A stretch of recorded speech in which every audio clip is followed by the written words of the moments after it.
Nagngangangal-ngal po etong si Bato de la Rosa. Bakit daw ganun kaagad? Bakit daw ang first order of the day na itong bagong talagang ombudsman ay nakatuto kaagad daw sa pag-iimbestiga kay Sara Duterte? Huwag kang mag-alala daw, Mr. Bato de la Rosa. Kasama po kayo sa mga iimbestigahan din. Kasama sina Bongo, kasama sina Chis Escudero, kayo-kayo. Kayo-kayong mga haliparot. Kayo-kayong mga pasakit at sinimulan or pinagmulan.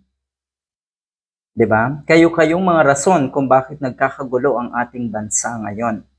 Yan ang uunahin. Kayo ang uunahin.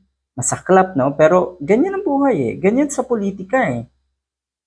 Weather lang, panapanahon lang. Hindi niyo panahon ngayon. Huwag mo angkinin yung panahong ito dahil hindi ito sa inyo. Lipas na ang panahon ninyo, mga gunggong kayo. Galit. Nakakatuwa, no? Nakakatuwa. Wala raw problema si De La Rosa sa naging desisyon ni PBBM na italaga nga si Remulla sa naturang posisyon. Yun lang, ito ang problema niya. Bakit daw ang uunahin ay si Sara Duterte? Ang uunahin na paiimbestigahan, ang uunahin na bubuklatin.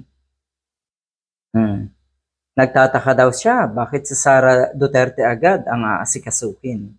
Kasi po, ang sabi ng mga kababayan natin, tignan nyo naman, siya daw kasi ang punot dulo ng kaguluhan sa ating bansa. At mukhang kasama ka ron, Mr. Bato. Kaya, dapat talagang ang unahin ay si Sara Duterte. Ulitin natin na, siya ang punot dulo ng kaguluhan at problema ng ating bansa.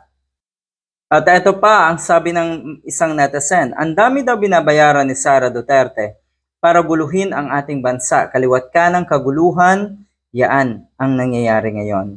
At dapat talagang unahin nga, kung ganon. Mukhang sa puntong ito, mas lalong kabado yung kampo ni Sara Duterte. At sa Sara Duterte mismo, hindi pa nga masyadong ayos, hindi pa nga masyadong nare-repair yung mga damage na ginawa nito sa Sara Duterte. If in case meron pa nga pag-asang ma-repair, at heto na naman, yung kanilang kaba. Ulit-ulitin natin na hindi nyo panahon ngayon. Nung kapanahunan nyo kasi umabuso kayo eh. Kaya nasanay kayo at akala nyo sa buong buhay nyo, Mr. Bato, Ms. Sara Duterte, akala nyo sa buong buhay nyo, sa buong pwesto nyo, or sa buong time na naandyan kayo sa pwesto, kayo ay makakapaghari-harian or kaya nyong maging entitled sa lahat ng oras. Hindi. Pasensya na, pero tapos na ang maliligayang araw nyo.